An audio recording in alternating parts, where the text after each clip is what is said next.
जिन चीज़ों के पीछे आज तुम भाग रहे हो, पैसा, परफेक्ट लाइफ, सक्सेस, एक बड़ी गाड़ी, क्या वो तुम्हें वो खुशी देगी जैसे तुम सोचते हो? मुझे इस चीज़ को समझने में पूरे 10 साल लग गए, लेकिन शायद तुम्हें अगले 8 मिनट में ही सब कुछ समझ आ जाएगा। एक स्टोरी सुनाता हूँ।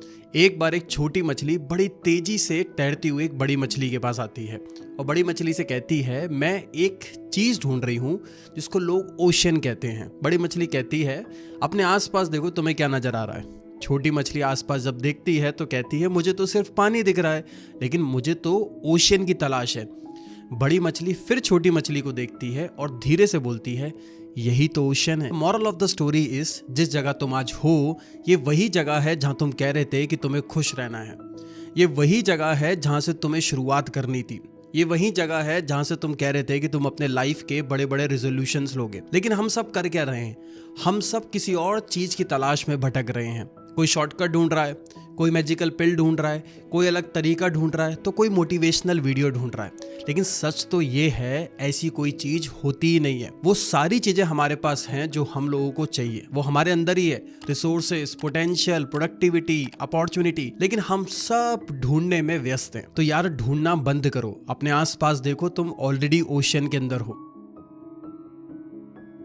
बचपन में हम सब लोगों को एक बात बोली जाती थी, एक कहावत थी कि पढ़ोगे लिखोगे तो बनोगे नवाब, खेलोगे कूदोगे तो बनोगे खराब। मतलब सीधी सी बात, अल्टीमेटली ये कहा जाता था कि यार, अगर पढ़ लिख लोगे ना तो एक अच्छा पैसा कमाओगे। लेकिन हमें ये चीज नहीं सिखाई गई कि पैसे से भी एक चीज ज्यादा इंपॉर्टेंट है, वो है टाइम। यार, पैसा तो बाद में कमाया जा सकता है, लेकिन टाइम जो एक बार बीत गया वो कभी वापस नहीं आता। मैं आज के लोगों से सुनता हूँ, बहुत सारे यंगस्टर से, वो लोग कहते हैं, यार अभी तो मैं जवान हूँ, अभी मजे करने दो, काम क्या है, काम तो बाद में भी हो जाएगा। लेकिन सच तो ये है, जो लोग अपने 20s में फोकस कर लेते हैं ना यार, वो 30s में मजे करते हैं। और जो लोग अपने 20s में मजे करते हैं ना, वो लोग अपने 30s में रिग्रेट करते हैं। सिर्फ और सिर्फ 10 सालों का गेम है ये, 20 से 30। मेहनत करनी पड़ेगी, तपस्या करनी पड़ेगी यार, अपने सपनों को पूरे करो। इन 10 सालों को तुम करके दिखा दो कि यार तुम क्या चीजों को अचीव कर सकते हो। अपने घर वालों को प्रूव करके दिखा दो यार। क्रिकेटर्स को ही देख लो, शुभमन गिल, ऋषभ पंत, वो जेप्टो के सीईओ आदित्य पलची, यार इन लोगों की एज ही क्या है यार? मुश्किल से ये 25, 26, 27 साल के लौंडे हैं, लेकिन इन लोग ने इस एज में इतनी मेहनत कर ली है ना कि इनकी जो लाइफ है वो सेट हो चुकी है। अब इन्हें और ज्यादा मेहनत करने की जरूरत नहीं है। तो यार, आज के टाइम में मार्क्स और डिग्री से दुनिया नहीं चलती मेरे दोस्त। आज के टाइम में स्किल से चलती है। एक टाइम मुझे याद है वो हुआ करता था कि जब जिस इंसान के पास जितनी ज्यादा डिग्रीज होती थी उसको उतनी बेहतर जॉब मिलती थी। आज दुनिया बदल चुकी है, आज स्किल्स की वैल्यू है। तुम्हें स्किल सीखनी पड़ेगी। तुम्हारे पास जितनी ज्यादा स्किल्स होंगी ना, अपॉर्चुनिटीज खुद ब खुद तुम्हारे पास आएंगी। यार, डेटा एनालिस्ट सीखो, डेटा साइंस सीखो, मशीन लर्निंग सीखो, सिनेमेटोग्राफी सीखो, ग्राफिक डिजाइनिंग सीखो, यूआई यूएक्स सीखो। इन चीजों की मार्केट के अंदर डिमांड है। ये वो स्किल्स हैं जो तुम्हें सिर्फ सैलरी अच्छी नहीं देगी, बल्कि तुम्हें फ्लेक्सिबिलिटी भी देगी। अब यार, स्किल्स तो सीख ली, लेकिन एक गलती जो है वो 90% लोग करते ही करते हैं। पहली सैलरी आते ही यार एक आईफोन खरीद लेते हैं, एक एप्पल वॉच खरीद लेते हैं। और भाई, धोखे से भी किसी कार शोरूम में मत चले जाना, क्योंकि आज दुनिया का सबसे इजी काम पता क्या हो चुका है? ईएमआई पे कार लेके आना। अगर तुम्हारी पहली सैलरी में तुम पहली या दूसरी या तीसरी सैलरी में धोखे से भी कार के शोरूम में चले गए ना, तो तुम पक्का कार लेके ही आओगे। मेरे साथ भी कुछ ऐसा ही हुआ था। मुझे लग रहा था कि यार मेरी लाइफ सेट हो रही है, लेकिन इसमें से आधे से ज्यादा जो चीजें थी वो सिर्फ स्टेटस सिंबल के लिए थी। रियल में उनकी कोई एक्चुअल में कोई नीड नहीं थी। तो इस चीज को समझ लो यार कि एक 50-30-20 का रूल फॉर्मूला जो है ना, बस इसको अप्लाई कर लो, तुम सेट हो जाओगे। अपनी सैलरी का 50% तुम उन सारे जरूरतमंद खर्चे जो तुम्हारे हैं उसमें स्पेंड करो, लेकिन उससे पहले जो इसका 30% है ना सैलरी का, सेविंग्स और इन्वेस्टमेंट में डालना ही डालना है। बाय एनी हाउ, सैलरी अगर 1 तारीख को आ रही है ना, तो 1 तारीख को उसका 30% किसी और बैंक अकाउंट में डाल दो, जहां पे तुम्हें इन्वेस्टमेंट्स करनी है, एसआईपी लेनी है, सेविंग्स करनी है। और बाकी जो 20% तुम्हारे को बचता है ना, उसमें तुम अपने जो मनचाहे एक्सपेंसेस करना चाहते हो ना, वो करो।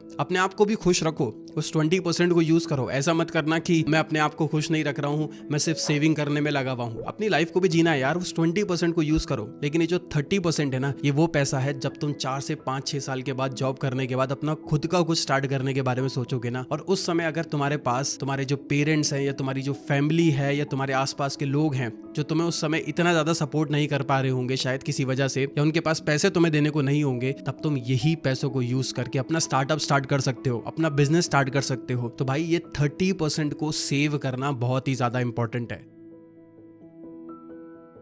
एक और चीज जिसने मेरी लाइफ के पर्सपेक्टिव को ऐसे चेंज कर दिया कि मैं कभी इमेजिन भी नहीं कर सकता था। यार मैं ज्यादा ट्रेवल नहीं करता था, घर से ऑफिस, ऑफिस से घर, मेरी लाइफ बस यहीं तक ही लिमिटेड थी, इसी बाउंड्री के अंदर मैं घूमता रहता था। लेकिन जब मैंने ट्रेवल करना शुरू करा तब मुझे पता चला कि यार लाइफ कितनी बड़ी है, दुनिया कितनी बड़ी है एक्चुअली में।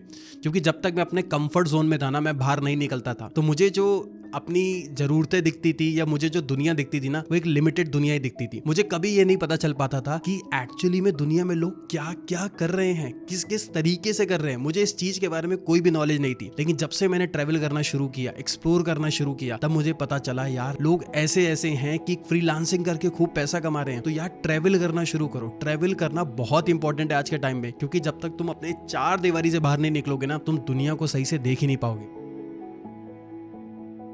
मुझे आज भी याद है ओयो के फाउंडर रितेश अग्रवाल जी ने एक बड़ी अच्छी बात बोली थी। उन्होंने कहा था कि अगर आप अपने आसपास स्मार्ट या इंटेलिजेंट लोग, एक ऐसे लोग जो आपको लगता है कि आपसे बेटर हैं या आपको जिंदगी में कुछ सिखा जाएंगे, उनसे सराउंड होने की कोशिश करिए, ना कि ऐसे लोगों से जिनसे आपको लगता है कि आप उनसे ब्राइट हैं। क्योंकि ये तो वही बात है ना कि if you are the smartest one in the room, you are in the wrong room. तो यार अपनी सराउंडिंग्स को देखो यार, सारा का सारा खेल सराउंडिंग्स का है। अगर तुमने अपनी कंपनी को चेंज कर लिया ना, तो तुम्हारी लाइफ ऑटोमेटिकली चेंज हो जाएगी। तुमको एक एग्जांपल से समझाता हूँ। कभी तुमने देखा है कि तुम्हारे जिम के अंदर कोई ऐसा इंसान है जो सिर्फ और सिर्फ बैठने और फोन चलाने के लिए जिम आता है? नहीं देखा होगा। क्यों? क्योंकि सारा खेल सराउंडिंग का है। कोई भी इंसान जिम के अंदर ज्यादा देर तक बैठ ही नहीं सकता यार, फोन चला ही नहीं सकता। क्योंकि जब वो अपने आसपास देखेगा ना लोगों को एक्सरसाइज करते हुए, और जब वो फोन चलाने की कोशिश भी करेगा ना, तो लोग उसको घूर घूर के देखेंगे, यार ये करने क्या आया जिम के अंदर, ये एक्सरसाइज करने आया या फोन चलाने आया? तो ऑटोमेटिकली उसको भी एक्सरसाइज करनी ही पड़ेगी। तो यार तुम अपनी सिर्फ और सिर्फ कंपनी को चूज करो वाइजली। अगर तुमने ये चीज कर लिया ना, तो तुम्हारी लाइफ ऑटोमेटिकली चेंज पक्का हो जाएगी। एक और चीज मैंने नोटिस करी है कि लोग रिस्क लेने से डरते हैं। सबसे पहला क्वेश्चन उनके दिमाग में यही आता है कि अगर यार फेल हो गए तो, अगर सक्सेस नहीं मिली तो। लेकिन किसी इंसान के दिमाग में ये क्वेश्चन नहीं आता अगर ट्राई ही नहीं किया तो। अगर यही नहीं सोचा तो यार तुम जिंदगी में कभी किसी चीज में स्टार्ट ही नहीं कर पाओगे। अगर मैं भी यही सोचता रहता कि मैं यूट्यूब चैनल बनाऊंगा, अगर मेरे व्यूज ही नहीं आए तो, मेरे अगर सब्सक्राइबर्स ही नहीं आए तो, अगर मेरी वीडियो को किसी ने देखा ही नहीं तो शायद आज मैं ये यूट्यूब चैनल भी स्टार्ट नहीं कर पाता, आप लोगों के सामने बैठ के मैं ये वीडियो भी शूट नहीं कर पाता। तो मैंने भी तो रिस्क लिया ना। तो यार जिंदगी में जब तक तुम रिस्क नहीं लोगे ना, जब तक तुम अपनी जो सोच है, ये जो माइंडसेट है, इसको ऑप्टिमिस्ट माइंडसेट नहीं बनाओगे ना, मतलब हमेशा तुम पैसे में सोचते रहोगे, नेगेटिव सोचते रहोगे, यार फेल हो गए तो, यार इसमें इतना ज्यादा रिस्क है, मार्केट में इस चीज की डिमांड नहीं है। भाई स्टडी करो, लेकिन एक पॉजिटिव सोच रखो अपने दिमाग के अंदर कि यार मुझे करना ही करना है। अरे कैसे नहीं होगा? अपने माइंडसेट को समझो। जो तुम सोचते हो ना, वही तुम एक्शंस लेते हो, और जो तुम एक्शंस लेते हो ना, वही तुम्हारी हैबिट बनती है। जो तुम्हारी हैबिट बनती है ना, वही तुम्हारा लाइफस्टाइल बनाता है, और जो तुम्हारी लाइफस्टाइल है ना, वही तुम्हारी डेस्टिनी लिखता है। तो एक बात समझ लो, अगर तुमने अपने माइंडसेट को कंट्रोल करना शुरू कर दिया ना, तो तुम्हारी लाइफ खुद ब खुद चेंज हो जाएगी। तुम्हारी डेस्टिनी लिख के लिखी हुई आ जाएगी। भाई सिर्फ और सिर्फ अपने माइंडसेट को कंट्रोल करना है, इस चीज को करना शुरू कर दो। तो इस वीडियो से तुमने यार 5 चीजों को सीखा है। बस अपनी लाइफ में अगर तुमने ये चीज को अप्लाई कर लिया ना, तो तुम्हारी लाइफ 10 टाइम फास्टर ग्रो करेगी भाई।